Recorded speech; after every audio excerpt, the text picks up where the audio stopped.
pada 12 Februari 2013, Tentera Malaysia bersama dengan Polis Cawangan Khas, Pasukan Operasi Khas serta Pasukan Gerak Am membuat kepungan di Lahad Datu, Sabah. Ia untuk membanteras ancaman kira-kira 200 penceroboh dari Kepulauan Sulu yang cuba menghidupkan tuntutan mereka terhadap negeri itu.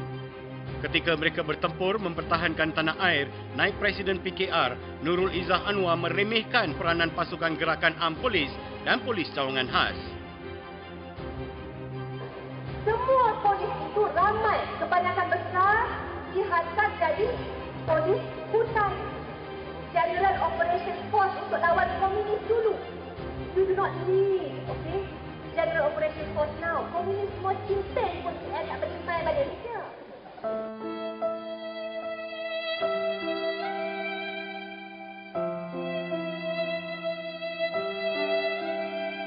Kenyataan Nurul Izzah dangkal dan tentunya menghina pengorbanan anggota Pasukan Gerakan Am yang mati dibunuh oleh kumpulan pengganas Sulu.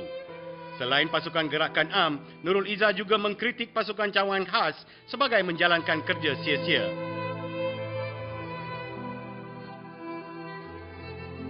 Tak payah kata polis dah cukup. You hanya mansuhkan Sacha Branch. You pastikan mereka jadi pegawai penyiasat. Sekali lagi, PKR menerusi Nurul Izzah menampakkan belang jika diberi mandat memerintah negara. Anggota pasukan polis tidak akan ditambah manakala pasukan gerakan khas dan sayap cawangan khas polis akan dimansuhkan. Hakikat bahawa PKR boleh mengeluarkan kenyataan-kenyataan cetek sebegini ketika bumi Malaysia diancam pencerobohan bersenjata menampakkan sebuah pembangkang yang tidak patriotik.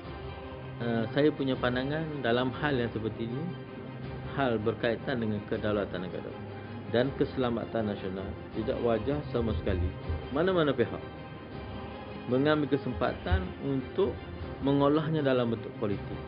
Ketika negara memerlukan semua pihak bersatu menangani krisis keselamatan negara yang paling serius sejak beberapa dekad lalu, pembangkang mempersenda dan meremehkan ancaman itu.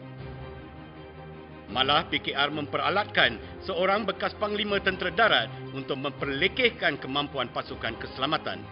Kerana terikut-ikut dengan rentak pembangkang, Tan Sri Muhammad Hashim Hussein yang pencen tahun 2002 sebelum menyertai PKR merendahkan kemampuan Angkatan Tentera. Ancaman kumpulan bersenjata lebih 200 pengganas di Lahad Datu dibandingkan dengan krisis 27 Ali Al-Mauna di Kampung Sau tahun 2000 yang ditumpas dalam 4 hari.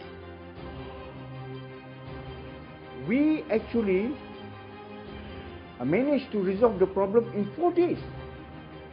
But of course, people will say it's a different scenario, it's apples and oranges.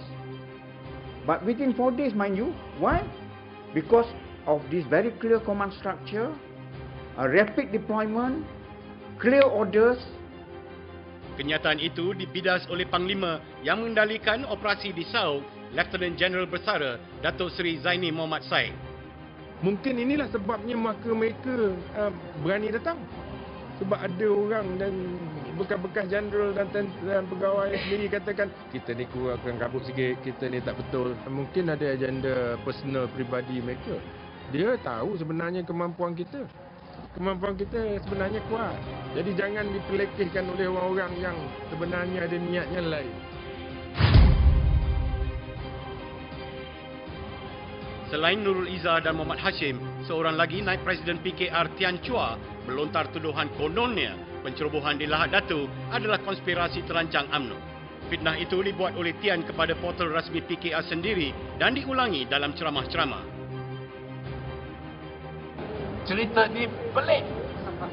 100 orang cuba mengambil alih Sabah untuk kembalikan Sabah kepada kuasa di bawah kuasa Sultan Sulu. Ini saya rasa UMNO ni apa macam-macam mereka boleh reka. Fitnah Tian membawa maksud anggota pasukan keselamatan bersetuju menyertai sebuah konspirasi politik kerajaan yang mengorbankan anggota mereka sendiri. Puluhan laporan polis dibuat terhadap Tian selepas beliau enggan memohon maaf. Anggota keluarga polis sendiri meluahkan rasa kesal dengan tindakan pembangkang tidak bertanggungjawab. Apa betul perasaan kami di Sabah? Kau pandai cakap, kau punya suka. Ini bukan ini benar-benar terjadi. Kami semua di Sabah merasa apa yang terjadi. Kamu tak merasa. Itulah tujuan saya saja suka cakap apa-apa. Kami semua di Sabah kecewa dengan awak. Tian, Nurul Izzah dan sifulan-sifulan dalam Pakatan Pembangkang mendapat petunjuk melontar tuduhan liar terhadap kerajaan daripada Anwar Ibrahim. Anwar menggunakan pencerobohan di Lahad Datu untuk menghasut rakyat membenci Barisan Nasional kerana kononnya lambat bertindak menggunakan kekerasan. Betul kita tak mau jadikan ini isu politik, tapi kita kena tanya apa pasal keselamatan itu boleh biar begitu lama. Demi mencari modal politik, Anwar mengenepikan keperluan Malaysia menggunakan segala usaha diplomatik bagi mengelakkan pertumpahan darah. Kita bukan berlawan dengan satu negara atau satu tentera tau. Ini datang senyap-senyap duduk di satu kawasan. Jadi kita pun cuba memahami apa sebenarnya muslihat dia orang ni kan. Namun dalam hal ni seperti yang kita telah diberitahu kemudian mungkin ada usaha untuk mengambil satu langkah jalan keluar di mana proses negotiation itu berjalan. Namun bagi Anwar dan pembangkang, semua pertimbangan itu ditolak asalkan beliau dapat menggunakan pencerobohan di Lahad Datu untuk memperlekehkan kerajaan dan pasukan keselamatan. Persoalan siapa yang cuba mendapat untung politik dengan membiayai kumpulan bersenjata warga asing untuk menceroboh Sabah harus direnung. Yang nyata, Anwar sudah pun membayangkan Malaysia akan kehilangan Sabah dalam ceramah-ceramahnya sebelum dan selepas pencerobohan oleh pengganas Sulu berlaku. Apa sebabmu yang nanti jawab Najib, Sabah nak hilang. Ejekan yang angkuh itu memperkuatkan laporan-laporan daripada Filipina yang mengaitkan Anwar kepada pemimpin-pemimpin di Mindanao yang masih berniat menuntut Sabah. Malah WikiLeaks mendedahkan niat pemberontak Filipina Nur Miswari menakluki Sabah dan hubungan beliau dengan Anwar. Sejarah Anwar dan PKR diwarnai dengan usaha memperalatkan anasir asing untuk campur tangan dalam urusan dalaman Malaysia. Ketika Anwar dalam kerajaan, beliau memperkenalkan dasar-dasar ekonomi zalim tajaan Michael Kemdesu, Ketua Pengarah Tabung Kewangan Antarabangsa atau IMF. Dasar-dasar IMF yang kejam meranapkan ekonomi Indonesia untuk beberapa tahun sejak 1997. Malaysia hampir menerima nasib sama di bawah teraju Anwar sebagai Menteri Kewangan. Dan apabila Anwar dipecat kerana tuduhan seks haram pada tahun 1998, anak sulung beliau Nurul Izzah dikerah untuk mencari sokongan daripada Presiden Filipina ketika itu, Joseph Estrada. Estrada diperalatkan demi masalah peribadi Anwar. Di Kuala Lumpur, apabila seorang lagi bekas kaki tangan Anwar, Saiful Bukhari Azlan mengadu diliwat oleh beliau pada tahun 2008, ketua pembangkang itu cuba mengheret kerajaan Turki ke dalam kancah politik Malaysia. Anwar mencari perlindungan di dalam kedutaan Turki, malah menggunakan pekarangan itu untuk memfitnah kerajaan.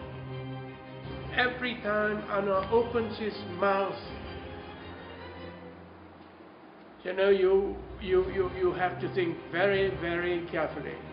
Is what he is saying the truth? Is there any basis, in fact? And subsequently, we will find that there is no basis. Anwar turut mensasarkan ahli-ahli politik Australia untuk membantu kempen PKR mencemooh dan menghina kerajaan serta institusi-institusi awam negara. Seorang yang banyak membantu Anwar ke arah ini adalah Nick Xenophon. Beliau seorang senator bebas yang diundang berulang kali ke Malaysia oleh Anwar untuk mengeluarkan kenyataan memperlekeh sistem kehakiman serta demokrasi di Malaysia. Segala urutan itu harus diambil kira dalam perbahasan siapa dalam pencerobohan bersenjata oleh pengganas asing di bumi Sabah. Pihak yang menggalakkan malah membiayai pencerobohan itu jelas sanggup menggunakan jaringan antarabangsa untuk menimbulkan huru-hara demi memenuhi agenda politiknya. Agak rasa sangsi dan gusar seolah macam wujud satu konspirasi dalam hal ini apabila Miswari dikatakan berjumpa dengan Datuk Tun Anwar dan berlakulah peristiwa di Lahad Datu itu. Media Filipina dan antarabangsa kini begitu aktif mengupas isu pencerobohan Lahad Datu dan kaitannya dengan pihak pembangkang yang diketuai oleh Anwar Ibrahim.